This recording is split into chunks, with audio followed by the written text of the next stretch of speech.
Um, so I want to talk a little bit about, I guess, the way I got diagnosed over time. That might be interesting. Somebody mentioned it to me, and I thought, okay. I probably mentioned it before in streams and other places, but I've never like talked about it kind of on a sort of timeline sort of fashion. So maybe that might be useful to somebody to listen about. So I'm gonna do that.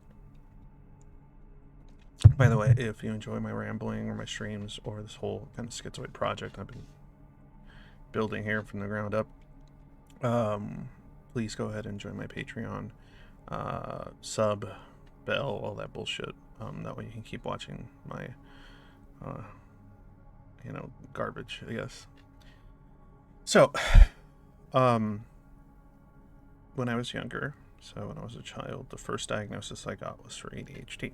So, what's funny about that particular diagnosis is, well, I have a lot of theories pertaining to that, but not getting into that.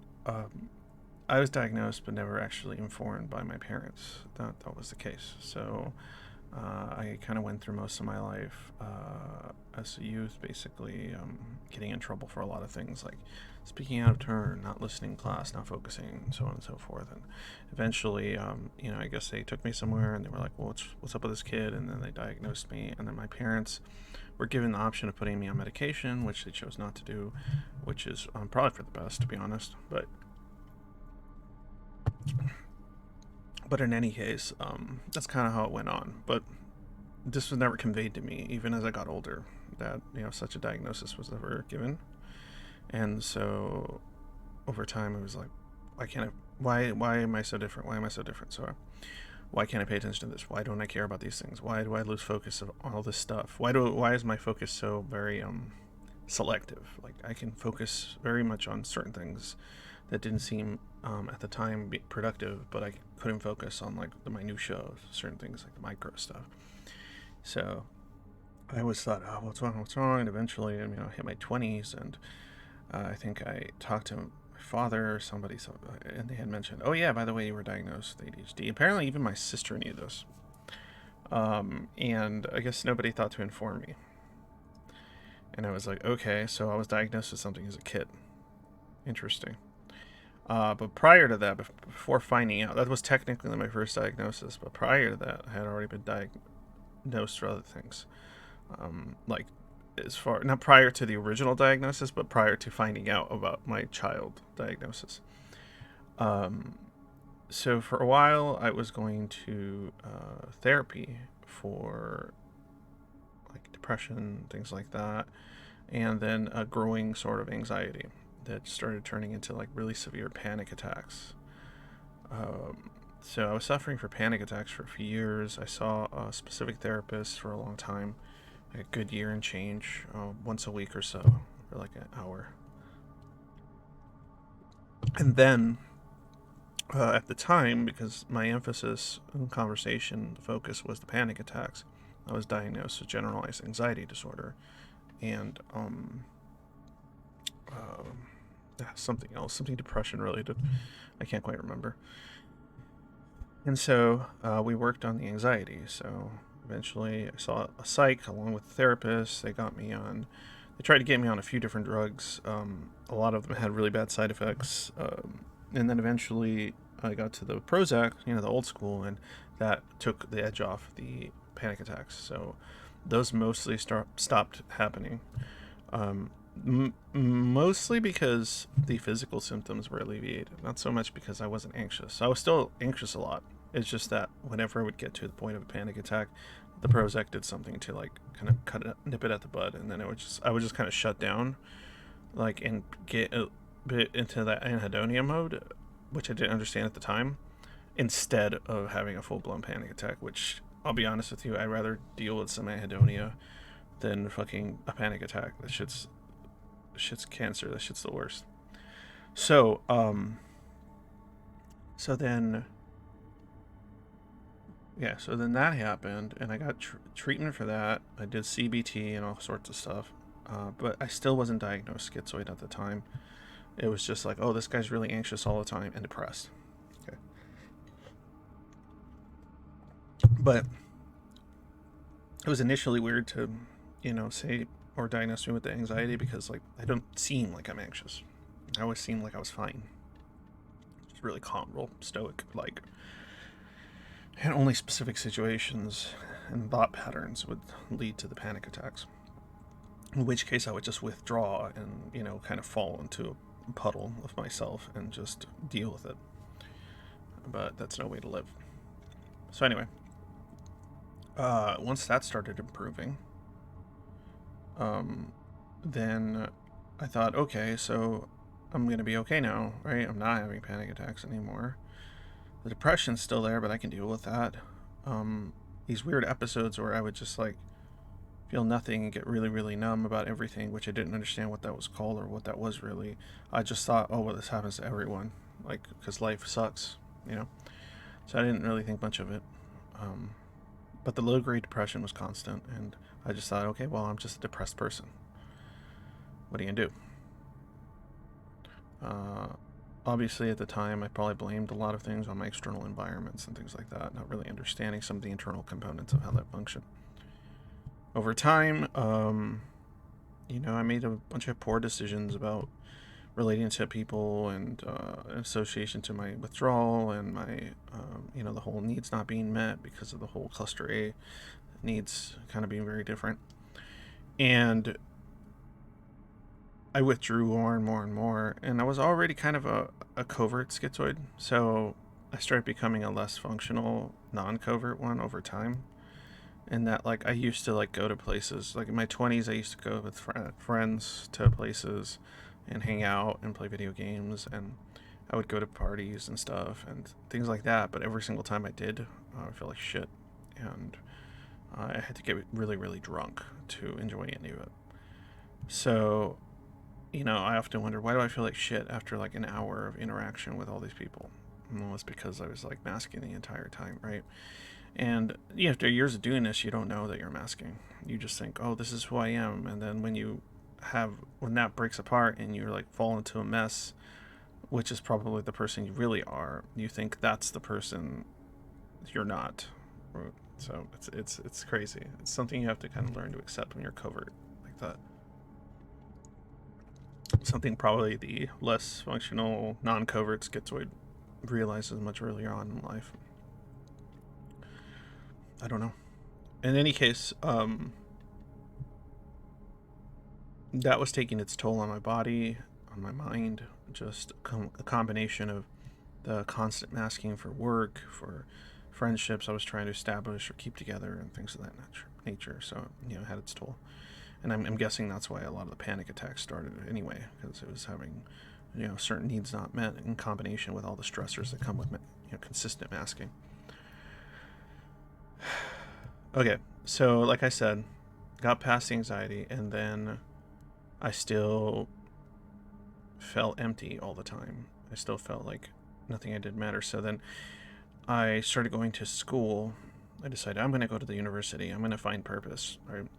Because I thought academia can, do that for me. And so while I was at school, I still was having issues with, like, the panic started coming back even stronger, right? I started, like, getting these panic attacks in association to being outside. It was almost like agoraphobia of sorts. And I stopped having the panic attacks in relation to... Sorry. Panic attacks in relation to like existential crisis stuff, like thoughts patterns, and I started having them because of like external conditions. So I would be outside, I would feel trapped outside, and I wanted to go inside of a smaller building and things like that, and I'd start panicking, and I still deal with some of that today. Anyway, because of that, I decided, oh, I have to see someone. So I was seeing the campus therapist for a while. They were helping me out, just talk some of this stuff out. It was only like once every 2 weeks, I think it was. It wasn't very useful. It didn't really get anywhere because the CBT really wasn't helping in that department. So then after a few sessions of doing that, and again, getting like the same sort of diagnosis, I was like, okay, this isn't going to work. This isn't helping. So I stopped going. It just didn't work with my schedule. So I focused a lot on my work. And So I got really focused on my, bachelor's and then eventually my graduate school and my degrees in history.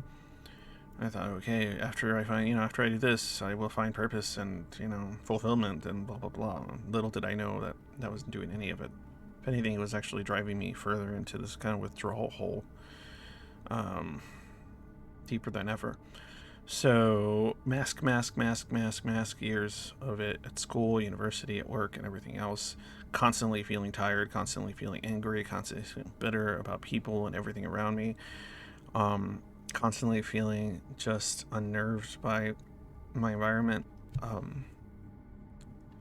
Eventually, started doing more research on like, do I have something like, because the only thing I had gotten diagnosed with at the time was, like I said, I discovered ADHD. So I thought, like, there's something different about my mind. There's something different how it functions. It doesn't do the things that I see other people do. So, and I'm like, it works differently. It does things that other people's minds don't do, but it also doesn't do certain things that other people's minds do. So there was like some pros and cons that I was kind of discovering. So I'm like, okay. All right, interesting. So then I decided, okay, I'm going to look into this further. And I stopped looking past my symptoms. I stopped looking past other things. I started looking up disorders. And, I kind of like looked into a few different ones. And I'm like, that's not me. Like, just going through a lot of the cluster B, cluster C stuff. I'm like, yeah, I don't relate to any of this. And then eventually, at some point, I saw the schizoid one. And I'm like, okay, this sounds weird. But that's right. I think this is right. Sounds like all kind of right, but not really, because as you know, the stuff on the DSM I have a lot of disagreements with, a lot of issues with. And so when I saw it, I was like, oh man, some of this is right, but some of it's wrong. So I thought maybe I'm not. I don't know. This is off. And it wasn't off because I didn't. It's just the way it was described. The way it was described, and it was kind of set in stone in the DSM.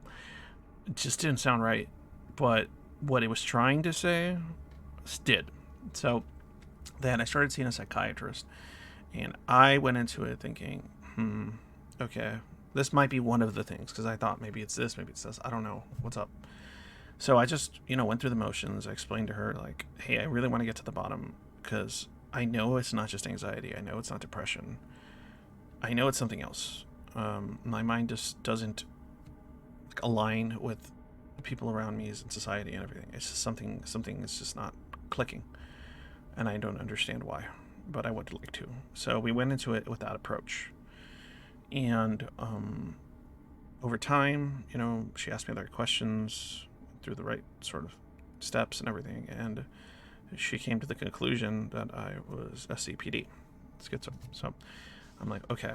So then I started in an attempt to not like convince myself of something that might not be true, because it's really easy to do, especially when you're cluster A, like all the loose association stuff.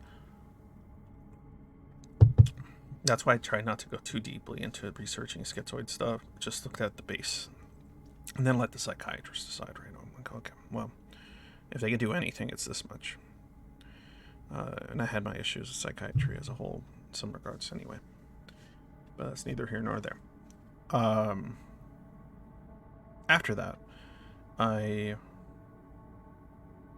spacing out. Yeah. Okay. After that, we started kind of tackling what that is, where it came from, so on and so forth, right? So I thought, oh, I have a diagnosis, cool. Like, is that it? Like, can I go be better now? Like, is there something I take and then it goes away? And obviously you read the diagnosis and you look at this, and it's like there's no treatment. There's not like a magical pill that's gonna make this all go away, and there shouldn't be, because that's not what it's about. At the time, I didn't really understand the difference between the lived experience of the cognition, the cluster A sort of cognition, and the maladaptions of the disorder. I didn't know those things were separate, and honestly, I don't think the psychological community understands that. So, not yet, at least. That's what I'm working on, guys. So I was kind of focused under the idea of the disorder, right? So I thought, okay, so this is what I have.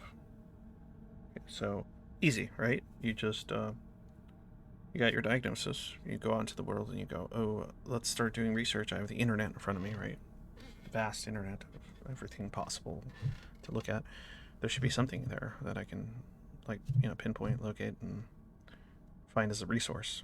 So I started looking for resources, like many of you have, and that's probably how some of you came across this. So I started looking for all these resources, and I'm like, wait a minute, this all says the same stuff. It pretty much says, like, prognosis poor, my life's going to be like quiet and solitude and lonely and all this stuff. And I'm like, I don't get it. Like, why am I married and have 2 kids? Like, or like one kid at the time, I think. I'm about to have 2 kids. I'm like, why do I have these things if I don't want any companionship and I don't want any of these things? And to a degree, I mean, like, I understood. Like, I'm like, I don't want to be around people. I don't want companionship. I don't really want actual friends. All it does is tire me and make me feel worse, because the masking. So I want to be left alone 90% of the time. But why is it that with my wife and my kids I don't feel that same way? Like, what makes them special? What makes it different? So I started searching more deeply into how it functions, why it functions, why the choices are made, what feelings arise and don't arise, what is lacking when I look at myself. Why do I feel empty? Why do I feel like I don't have an identity? And so I searched and I searched.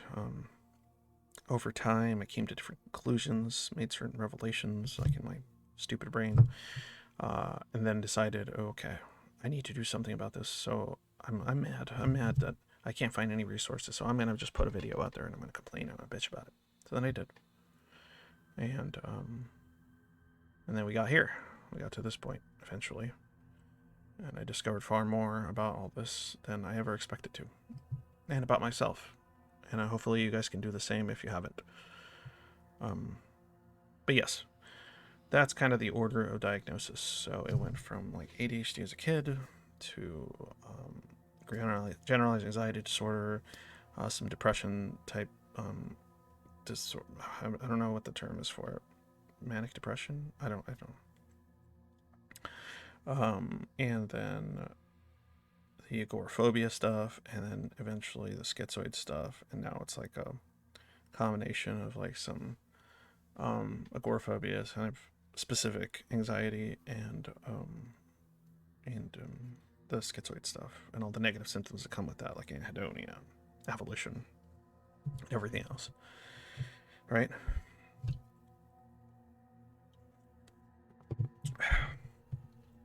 So in any case, that's how we got to this point, and I hope hearing that was useful.